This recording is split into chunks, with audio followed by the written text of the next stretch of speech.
Hello everyone, এই ভিডিওতে তোমরা দেখবে সেক ইনভার্স এক্স এবং কোসেক ইনভার্স এক্স এর গ্রাফ এবং এদের ডোমেইন এবং রেঞ্জ। তো প্রথমে আমরা সেক ইনভার্স এক্স এর গ্রাফটা দেখে নিই, এরপর আমরা ডোমেইন এবং রেঞ্জ দেখব। এটা এক্স অক্ষ আর এটা হচ্ছে ওয়াই অক্ষ। এই রেখাটা হচ্ছে ওয়াই সমান সমান π/2 লাইন, আর এই রেখার সমীকরণ হচ্ছে ওয়াই সমান সমান পাই। তাহলে এতটুক ব্যবধান এটা হচ্ছে π/2 এবং এতটুক ব্যবধান এটা হচ্ছে π/2। এটাকে ধরলাম হচ্ছে 1, আর এদিকে তাহলে থাকবে -1। তোমরা আশা করি জেনে থাকবে সেক 0 ডিগ্রির ভ্যালু হচ্ছে 1, অর্থাৎ আমি যদি এভাবে লিখি সেক ইনভার্স 1, তাহলে এর ভ্যালু কত আসবে? এর ভ্যালু আসবে 0। এবং সেক 90 ডিগ্রি এর ভ্যালু হচ্ছে অসংজ্ঞায়িত অর্থাৎ ইনফিনিটি, তাহলে সেক ইনভার্স ইনফিনিটি এর ভ্যালু আসবে হচ্ছে 90 ডিগ্রি অর্থাৎ π/2। এবং তোমরা এটাও জেনে থাকবে সেক পাই এর ভ্যালু হচ্ছে -1, অর্থাৎ সেক ইনভার্স -1 এর ভ্যালু হচ্ছে পাই। তাহলে এই ডেটাগুলো আমরা যদি একটু অ্যানালাইসিস করে গ্রাফটা আঁকাতে চাই, তাহলে যে গ্রাফটা হবে সেটা দেখতে হবে ঠিক এরকম। এখান থেকে শুরু হয়ে এটা এভাবে চলতে থাকবে। এই কার্ভটা চলতে চলতে যখন ইনফিনিটিতে গিয়ে পৌঁছাবে তখন এটা ওয়াই সমান π/2 এই রেখার সাথে মিলে যাবে। তার কারণ হচ্ছে এই যে আমরা এখানে দেখতে পাচ্ছি যে সেক ইনভার্স ইনফিনিটি এর ভ্যালু হচ্ছে π/2। তাহলে এক্স এর ভ্যালু যখন ইনফিনিটি তখন ওয়াই এর ভ্যালু কত আসতেছে? π/2। এরপর আমরা এখানে দেখতে পাচ্ছি সেক পাই এর ভ্যালু হচ্ছে -1, অর্থাৎ সেক ইনভার্স 1 এর ভ্যালু কত হবে? পাই হবে। তার মানে যখন এক্স এর ভ্যালু -1 তখন ওয়াই এর ভ্যালু হচ্ছে কোথায়? ওয়াই এর ভ্যালু হচ্ছে পাই। তার মানে এই যে এখানে হবে। এরপর আমরা এখানে দেখতে পাচ্ছি যে সেক ইনভার্স ইনফিনিটি তার ভ্যালু হচ্ছে π/2, অর্থাৎ যখন ইনফিনিটির কাছে পৌঁছাবে তখন এটা কি হবে? ওই কার্ভটা π/2 যে রেখা আছে ওয়াই সমান π/2 সেই রেখার মধ্যে কি হবে? মিলিত হবে। তাহলে এই গ্রাফটা দেখতে এরকম হবে, যেখান থেকে শুরু হয়ে এই গ্রাফটা নিচের দিকে এইভাবে নামতে থাকবে। তো এটা এখন এখানে মিলবে না, যখন এটা ইনফিনিটিতে পৌঁছাবে তখন এটা ওয়াই সমান π/2 এই রেখার মধ্যে মিলিত হবে। তাহলে এখান থেকে আমরা দেখতে পারি যে এর ডোমেইন কত হতে পারে? এর ডোমেইন হতে পারে এই যে 1 থেকে শুরু করে পজিটিভ ইনফিনিটি এর আগ পর্যন্ত। এরপর আমরা যদি এই পাশে দেখি তাহলে আমরা দেখব যে নেগেটিভ ইনফিনিটি থেকে -1 পর্যন্ত এর হচ্ছে ডোমেইন। তাহলে আমরা যদি ডোমেইনটা লিখে নেই তাহলে সেটা হবে -ইনফিনিটি থেকে বড় এবং -1 থেকে ছোট অথবা সমান।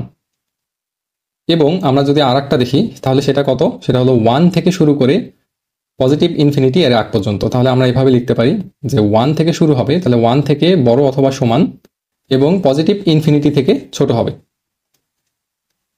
তাহলে এটাও হবে, এটাও ইনক্লুড হবে। তাহলে এর মধ্যে আমরা একটা ইউনিয়ন চিহ্ন দিতে পারি।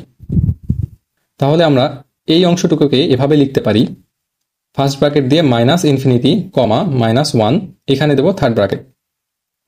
এর কারণ হলো -ইনফিনিটি এটা কোথায় থাকবে? এটা ওপেন ইন্টারভ্যালের মধ্যে থাকবে, আর -1 এটা থাকবে ক্লোজড ইন্টারভ্যালের মধ্যে। তার কারণ -1 কি ইনক্লুড হচ্ছে, -1 ইনক্লুড হবে, এজন্য এখানে দেব থার্ড ব্র্যাকেট। আর যেহেতু নেগেটিভ ইনফিনিটি এটা ইনক্লুড হবে না, নেগেটিভ ইনফিনিটি থেকে এক্স এর ভ্যালু হচ্ছে বড়, তাই নেগেটিভ ইনফিনিটির সাইডে আমরা কি দেব? আমরা দেব ফার্স্ট ব্র্যাকেট, অর্থাৎ ওপেন ইন্টারভ্যাল। ঠিক একইভাবে এটাকে আমরা এইভাবে লিখতে পারি 1, পজিটিভ ইনফিনিটি, যেহেতু এখানে 1 ইনক্লুড হবে তাই আমরা 1 এর সাথে ফার্স্ট ব্র্যাকেট বা ক্লোজড ইন্টারভ্যাল দিতে পারি।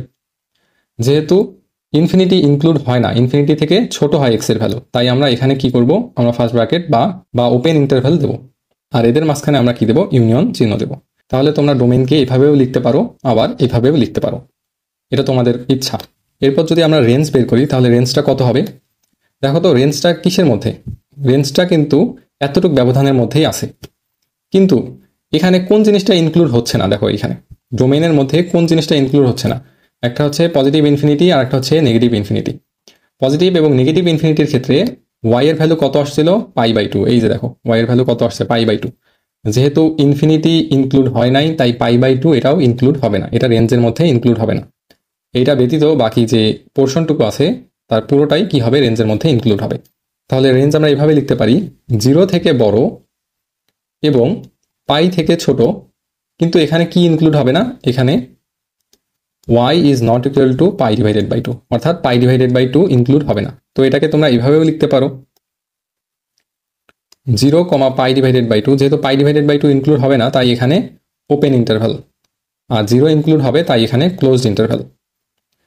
এরপর তোমরা এটাকে এভাবেও লিখতে পারো যে পাই ডিভাইডেড বাই 2 কমা পাই। পাই যেহেতু ইনক্লুড হচ্ছে, দেখো পাই ইনক্লুড হচ্ছে, তাই তোমরা এটাকে এভাবে ক্লোজ ইন্টারভ্যাল দিতে পারো। এরপর এখানে তোমরা ইউনিয়ন দিতে পারো। তো তোমরা এই সেটটাকে বিভিন্নভাবে প্রকাশ করতে পারো।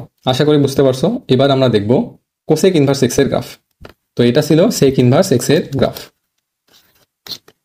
এক্স অক্ষ, ওয়াই অক্ষ, এই লাইনটা হচ্ছে ওয়াই সমান পাই বাই 2 লাইন, আর এর নিচে আর একটা লাইন দিচ্ছি, সেটা হলো ওয়াই সমান সমান মাইনাস পাই বাই 2 লাইন।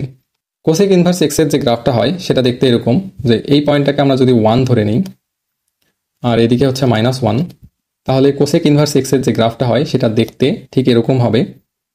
তো তোমরা একটু অ্যানালাইসিস করবে যে এটা গ্রাফটা কেন এরকম হয়, এটা তোমাদের কাজ থাকবে। এবং এই পাশে হবে এরকম। তো এই কার্ভটা যে দেখতে পাচ্ছ এটা চলতেই থাকবে, এক্স অক্ষের সাথে মিলবে কোথায় গিয়ে, ইনফিনিটিতে পৌঁছাবে। এক্স এর ভ্যালু যখন ইনফিনিটি হবে তখন এটা এক্স অক্ষের সাথে মিলে যাবে। আবার এই পাশের কার্ভটা এখানে যদি তোমরা লক্ষ্য করো, এটা এদিকে চলতেই থাকবে, যখন এক্স এর ভ্যালু নেগেটিভ ইনফিনিটি হবে তখন সেটা এক্স অক্ষের সাথে মিলে যাবে। তাহলে কোসেক ইনভার্স এক্স এর গ্রাফটা ঠিক এরকম হয়। তো এক্ষেত্রে তোমরা ডোমেইন এবং রেঞ্জ কিভাবে বের করতে পারো, দেখো ফাংশন যখন হবে তখন এর ডোমেইনের মধ্যে পজিটিভ ইনফিনিটি এবং নেগেটিভ যে ইনফিনিটি এরা ইনক্লুড হবে না। তাহলে এখানে যদি আমরা ডোমেইন বের করি সেটা হবে, দেখো এখান থেকে আমরা দেখতে পাচ্ছি যে কার্ভটা কোন দিকে যাচ্ছে, এই যে 1 থেকে শুরু করে এই দিকে কিন্তু যাচ্ছে, যেতে যেতে ইনফিনিটি পর্যন্ত যায়। তো আমরা ফাংশন যেহেতু এটাকে ইন্ডিকেট করছি, তাহলে এক্স এর ভ্যালু ইনফিনিটি এটা নেওয়া যাবে না, পজিটিভ ইনফিনিটি এটাও ইনক্লুড হবে না, আবার নেগেটিভ ইনফিনিটি এটাও ইনক্লুড হবে না। তাহলে আমরা এটাকে এইভাবে লিখতে পারি যে ডোমেইনের ভ্যালু, দেখো এই পাশে আবার দেখতে পাচ্ছি -1 থেকে এই যে নেগেটিভ ইনফিনিটির দিকে আগাচ্ছে, কিন্তু আমরা নেগেটিভ ইনফিনিটিকে ইনক্লুড করব না। তাহলে এই ডোমেইন হবে নেগেটিভ ইনফিনিটি থেকে বড় এবং -1 থেকে ছোট অথবা সমান। এরপর আমরা এভাবে লিখতে পারি যে 1 থেকে বড় অথবা সমান এবং ইনফিনিটি থেকে অবশ্যই ছোট হবে। তো এটাকে আমরা ইউনিয়ন দিয়ে লিখতে পারি। তো আরও একভাবে লেখা যায়, সেটা হলো যেহেতু নেগেটিভ ইনফিনিটি ইনক্লুড হয় না আর 1 ইনক্লুড হয়, সরি এইখানে নেগেটিভ একটা চিহ্ন হবে, যেহেতু এখানে নেগেটিভ ইনফিনিটি ইনক্লুড হয় না আর নেগেটিভ 1 ইনক্লুড হয়, তাই আমরা এটাকে এইভাবে লিখতে পারি যে ওপেন ইন্টারভ্যাল নেগেটিভ ইনফিনিটি কমা -1 এরপর ক্লোজড ইন্টারভ্যাল।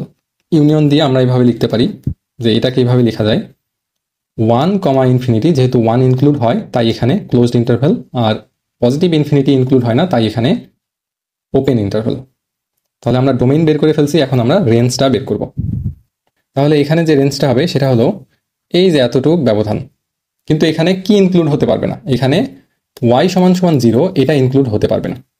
তাহলে এটাকে আমরা এইভাবে লিখতে পারি যে নেগেটিভ পাই বাই 2 এটা থেকে অবশ্যই বড় এবং পজিটিভ পাই বাই 2 থেকে ছোট, কিন্তু এখানে y এর value is not equal to 0।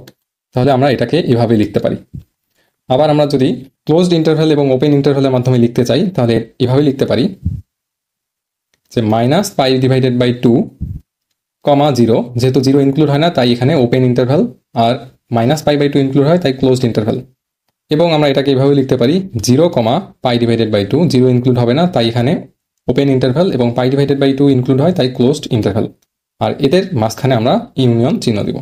তাহলে আশা করি তোমরা ডোমেইন এবং রেঞ্জটা বুঝতে পারছো। তাহলে এই গ্রাফটা ছিল কোসেক ইনভার্স এক্স এর গ্রাফ।